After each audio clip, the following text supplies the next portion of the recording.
Hi everyone, welcome to my channel. My name's Noelle and I do unboxings here, mostly lifestyle subscription boxes, but also some stationery and jewelry and even a dash of Disney. So if you like unboxings, I do hope you'll consider subscribing to my channel and hitting that notification bell. Thank you again so much to those of you who are already subscribed. Welcome back.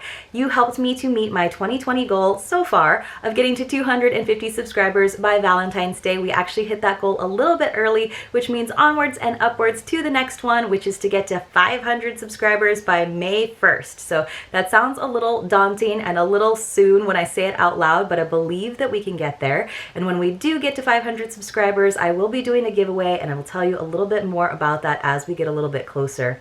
Now today's box is Explore Local. I have actually opened it for you once before on the channel. I will link that video above and below. Explore Local takes you to a different city or town in the US of A every single month. It is $39.99, which is a little bit pricey for me. I usually try to keep my monthly subscriptions between $30 and $40 a month, but that does include the shipping. And obviously, if you do a little bit of a longer subscription, you can bring that price down a little bit.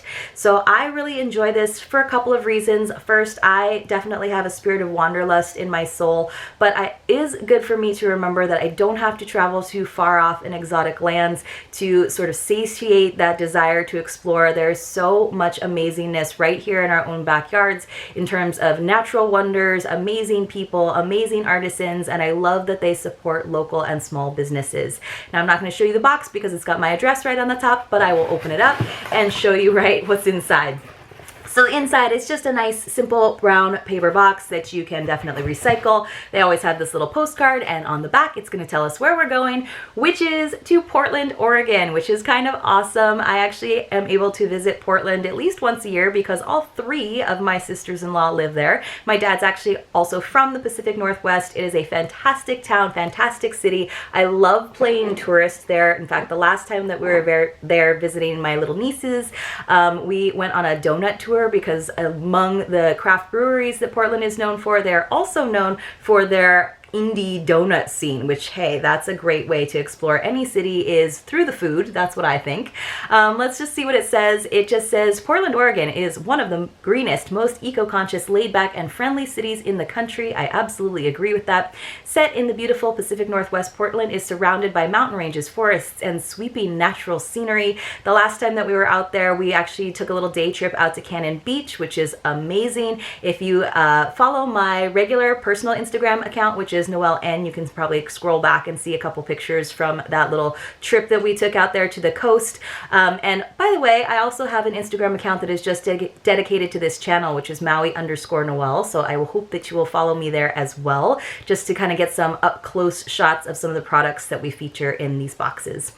It says many people here cycle more than they drive and make hiking, kayaking, and walking a daily part of life. Hiking and bike trails run through business areas and industrial parks, allowing residents to combine both work and play. When visitors and residents take a break from all the healthy activity, there's lots to do in Portland's dynamic downtown full of microbreweries, which is near and dear to my husband's heart, coffee shops, bookstores, and trendy eateries featuring farm-to-table dining. Such good food in Portland. Shopping local is the Portland ideal, and so there are tons of small local businesses and creative local artisans. So then inside we also have this full-size product sheet. They don't tell us the retail values on things, which is a little bit of a bummer, but they do give us a lot of information about the artisans and the businesses that are featured. So I will read a little bit about that. Obviously, it's a lot of detail, so I probably won't read the entire paragraph to you unless it's a product that definitely needs a little explanation.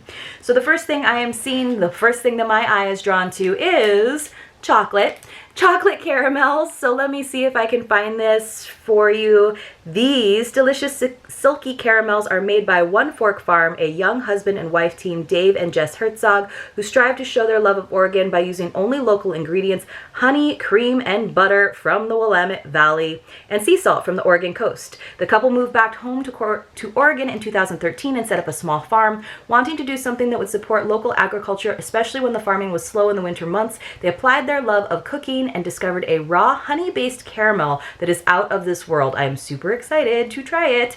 These caramels have no preservatives or other artificial ingredients, so you'll want to eat them promptly. You don't have to tell me twice. I will probably eat that a little bit later today. Sounds delicious. Looks like the next thing I'm seeing is also an edible treat. It is Nora's Kitchen Granola. It is vegan and gluten-free. I'll show you this. It does look like it's a resealable package, even though I have a feeling I would go through this pretty quickly. It says, made locally in Portland, Nora's Kitchen Granola is handcrafted and slow roasted in small batches to bring out the unique flavor of the healthy oils, nuts, grains, and spices.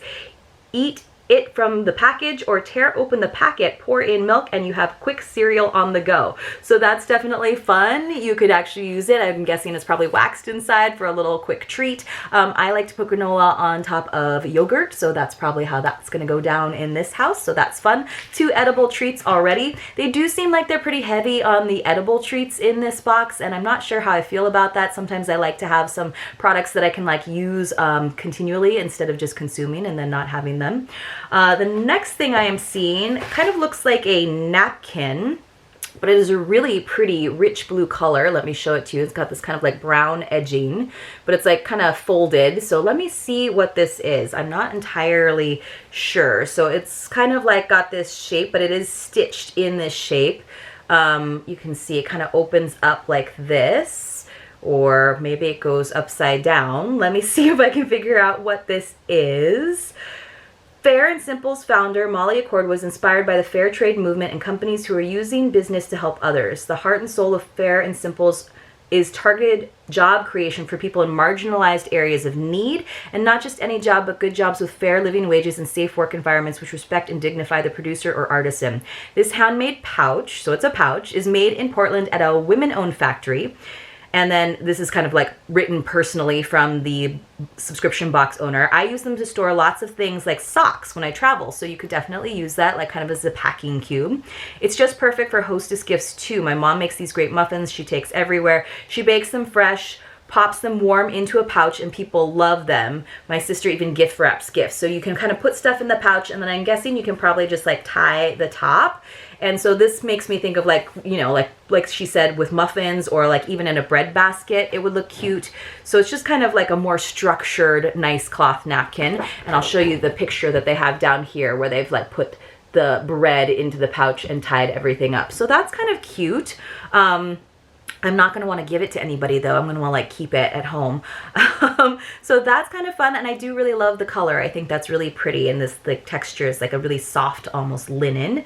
All right, the next thing that I am seeing is teeny tiny, you guys. It's a little tiny felt heart, and it actually like matches my fingernails perfectly. So I guess this is to go with the Valentine's theme, or I guess it's not the theme, but just the month. And let me see if I can figure out what this is. This needle felted wool heart is from House of Moss, the creation of Allison Comfort Bay, a fiber artist and miniatures enthusiast who loves to work with natural materials. Her aesthetic is shaped by the beautiful surroundings in the Portland area. So that's really cute. It's super tiny though, you guys. So I almost wish that it had like a little loop on it. I guess you could probably add that yourself so that you could actually use it as a little ornament, but that would be really cute to just have like in a little trinket tray or dish that's sitting around in your house as a little very minimal Valentine's decor. I do wish it was a little bit bigger though, and I'm wondering what the retail value on something like this is, but super cute, doesn't take up a lot of space in your house.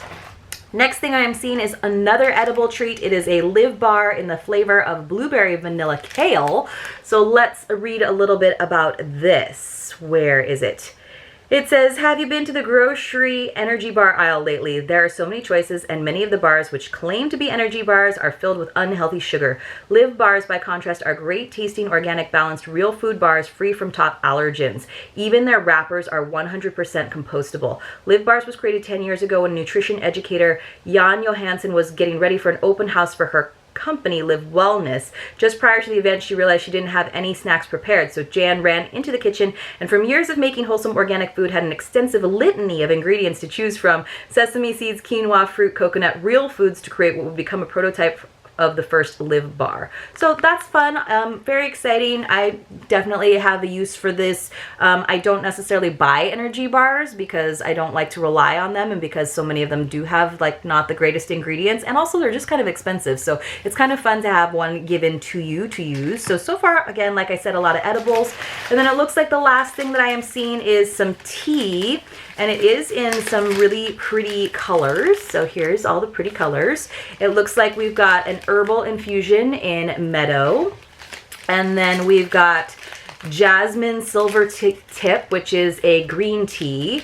And then finally, Portland breakfast. I like that it's Portland breakfast instead of English breakfast, which is a full leaf black tea. So what I'm feeling inside is it feels like it's actually like loose leaf tea just in a single serving versus in a tea bag. Now, tea is a very popular thing to get in subscription boxes. There are entire subscriptions that are dedicated to tea. I have so much tea in my house, you guys. I'm a little bit nervous to get more loose leaf tea just because it takes a lot of time. I like that it is individual sized, but I actually love a good old tea bag just because of the ease of using it.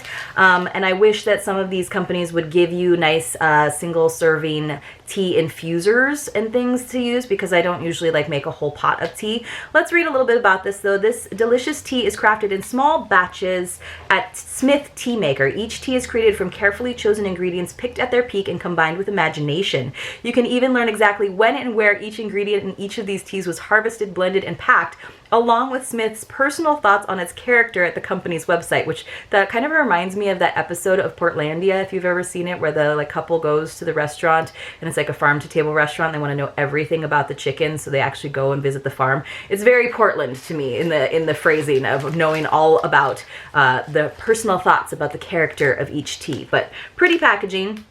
It does say, let's see, founder Steve got his first taste of tea as a kid at his grandmother's house in Portland. After high school in Vietnam, he founded Stash, the world's first specialty tea company, then became the Wizard of Tazo, so I know both of those brands. After selling the company to Starbucks, Steve retired, but not for long. He founded Smith Tea Maker with a focus on extra small and creative. So the same guy that brought you Tazo and Stash Tea is now bringing you Smith Tea Maker, so I'm sure they are fantastic.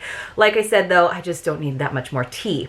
Let me know what you guys think about this box. So I think it was a little light on value, if I have to be honest. Lots of edible things. I'm sure they are amazing quality, but sometimes I like to have a box where I actually have like a takeaway from it. So the only real things that I wouldn't be eating and consuming is the little felt heart, which I'm not really sure what to do with that. It's not the most useful thing in the world, as cute as it is. And then this like nice pouch that you might wind up regifting accidentally or on purpose to a hostess if you are using it to bring something edible. I guess you could use it for packing like they suggested, but otherwise it's the tea, the caramels, the protein bar, and the granola. So is that worth $40? These are kind of things that I could probably pick up like at my Whole Foods.